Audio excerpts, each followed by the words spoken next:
What's up, it's Johnson. Like, God, don't be switch here. You want me to switch here? You want me to start putting in biblical content? Turn to Ephesians 42, 17. Paul's not real. Right. Jesus talked in parables and they didn't understand what he was saying, but he explained it to them later. But then they still didn't know. Like, if you look at, here's some context, right? And that's not where I'm actually going with this. But here's some context. It says, Jesus talked in parables. Like, one gospel, like the gospel, like, I don't even know. Here's my problem.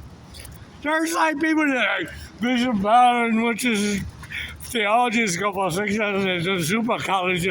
Like, there's two gospels and they both say a separate thing. One gospel says, Jesus talked in parables and they didn't know what he was talking about. Another gospel says, Jesus talked in parables and later he explained it to them. Which one is it? He talked in parables and then they just didn't know?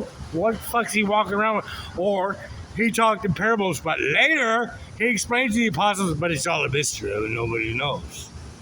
You know, it can't, like, the whole New Testament's like that. It's like, because you can tell they're making it up, right? Jesus talked in parables. He said to them, he said, Amen, Amen, Ra. Amen, Ra. Amen, Ra. No, I'm not talking about the Egyptian God. Amen, Ra. I say to you, Amen, Ra. No, that's totally, I've like seen like an explanation of it, and they like show this word.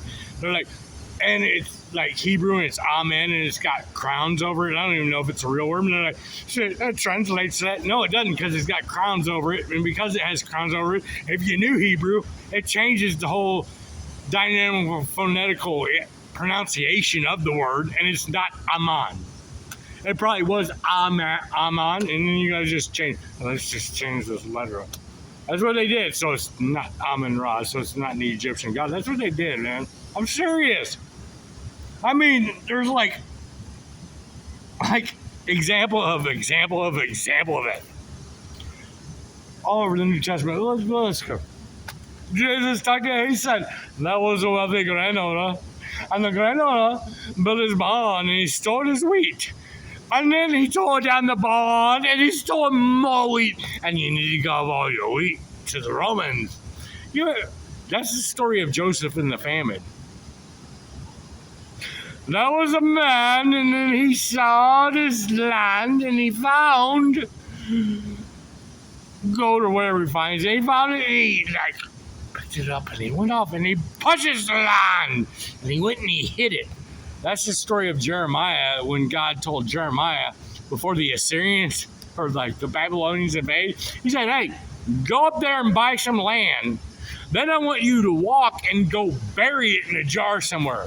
It's the story of Jeremiah. I talked in parables, and you know, I understand you just stole the story of Jeremiah. I was talking in parables, nobody understood it.